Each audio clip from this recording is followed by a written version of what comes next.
దొండకాయ కర్రీ ఇలా చేసుకోండి, చాలా బాగుంటది. అది పండుగైన దొండకాయలతోటి ఇలా కర్రీ చేసుకుంటే చాలా బాగుంటది. ఇప్పుడు ఈ కర్రీ ఎలా చేయాలో చూద్దాం. Welcome to Vijaya videos. నేను 1/2 కిలో దొండకాయలు తీసుకున్న. దొండకాయలన్నీ శుభ్రంగా కడిగి ఇలా రౌండ్ గా చక్రాల్లాగా కట్ చేసి పెట్టుకోవాలి. దొండకాయలు ఆల్మోస్ట్ అన్ని పండు మాగినాయి. ఇలా పండుగైన దొండకాయలు ఫ్రై చేసుకుంటే బాగోదు, పులుసు గాని చేసుకుంటే చాలా బాగుంటది. స్టవ్ మీద ఒక కడాయి పెట్టుకుని అందులో 2 టేబుల్ స్పూన్ ఆయిల్ వేసుకోవాలి. 1 స్పూన్ జీలకర్ర ఆవాలు, 1 స్పూన్ పచ్చిశనగపప్పు వేసుకోవాలి.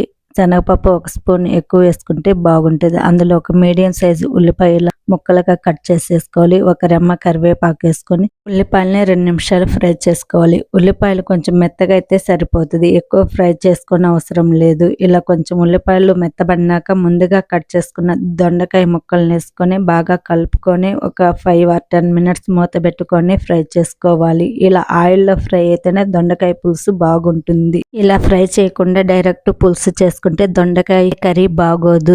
దొండకాయ ముక్కలు కూడా కొంచెము జిగురుగా కచ్చిగా ఉన్నట్టు అనిపిస్తాయి. ఇలా ఒకసారి ఫ్రై చేసుకున్నాక 1 స్పూన్ ఉప్పు, 1 టీ స్పూన్ పసుపు వేసుకొని ఇంకొకసారి కలుపుకొని మూత పెట్టుకొని 70% ఉడికేంత వరకు ఉడికించుకోవాలి. తక్కువ ఆయిల్లోనే బాగా ఫ్రై అయిపోతాయి. ఇలా మెత్తగా 70% ఫ్రై అయినాక ఇందులో సన్నగా కట్ చేసుకున్న 1 కప్పు టమాటా ముక్కలను వేసుకోవాలి. దొండకాయల సైడ్ కానీ మిడిల్లో టమాటాలు వేస్తే తొందరగా మగ్గుతాయి. ఇలా మూత పెట్టుకొని టమాటాలు మెత్తగా ఉడికేంత వరకు ఒక 3-4 నిమిషాలు ఉడికించుకోవాలి. ఈ విధంగా కర్రీ చేసుకుంటేనే బాగా ఉంటుంది. పండు దొండకాయలనే కాదండి, మీరు పచ్చి దొండకాయలతో కూడా ఈ ప్రాసెస్ లో పులుసు చేసుకుని చాలా కమ్మగా రైస్ లేకి రోటీలకి చాలా బాగుంటది. టమాటాలు మెత్తగా ఉడికినాక ఇందులో 1.5 స్పూన్ కారం వేసుకోవాలి. మీ టేస్ట్ కి తగ్గట్టు కారం వేసుకోండి. దొండకాయలు కొంచెం పుల్లగా ఉంటాయి కాబట్టి నేను ఈ మాత్రం కారం వేస్తున్నా. కారం వేసినా కూడా ఒక 2 నిమిషాలు ఆయిల్ లో ఫ్రై చేసుకోవాలి. తర్వాత 1 టీ గ్లాస్ వరకు వాటర్ పోసుకొని, నేను చిక్కగా గ్రేవీ లాగా చేస్తున్నాను కాబట్టి కొంచెం వాటర్ వేసుకుంటున్నా. మీరు ఎక్కువ చారులాగా కావాలంటే ఇంకొంచెం ఎక్కువ వాటర్ వేసుకోవాలి. ఇందులో 1 స్పూన్ ధనియాల పొడి వేసుకొని ఇంకొక 2 నిమిషాలు ఉడికించుకుంటే ఆయిల్ ఈ విధంగా పైకి రిలీజ్ అవుతుంది.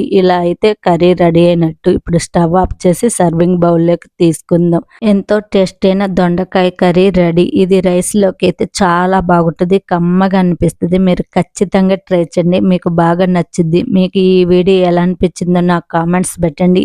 దొండకాయలు తెచ్చి మనం అలా పెట్టేస్తే 2 రోజులకే పండు మాగుతాయి. అలాంటప్పుడు ఇలా కర్రీ చేసుకోండి, వేస్ట్గా పడేయకుండా. చాలా కమ్మగా రైస్ రోటీ దేంట్లోకైనా బాగుంటుంది. మీకు ఈ వీడియో నచ్చితే ప్లీజ్ లైక్ చేయండి. మీరు లైక్ చేయడం వల్ల ఈ వీడియో ఇంకొంతమందికి చేరి నాకు సపోర్ట్ చేసిన వాళ్ళు అవుతారు. అలాగే మీ ఫ్రెండ్స్ అండ్ ఫ్యామిలీ మెంబర్కి షేర్ చేయండి. మన ఛానల్ని సబ్స్క్రైబ్ చేసుకుని పక్కనే ఉన్న బెల్ని యాక్టివేషన్ చేసుకోండి. నేను ఏ వీడియో చేసిన నోటిఫికేషన్ ద్వారా మీకు ముందే అందుద్ది. చాలా రకాల రోటి పచ్చళ్ళ నుండి వాటి లింక్ అనే డిస్క్రిప్షన్ లో ఇస్తా. మీకు ఇంట్రెస్ట్ ఉంటే చూడండి. Thank you watching for this.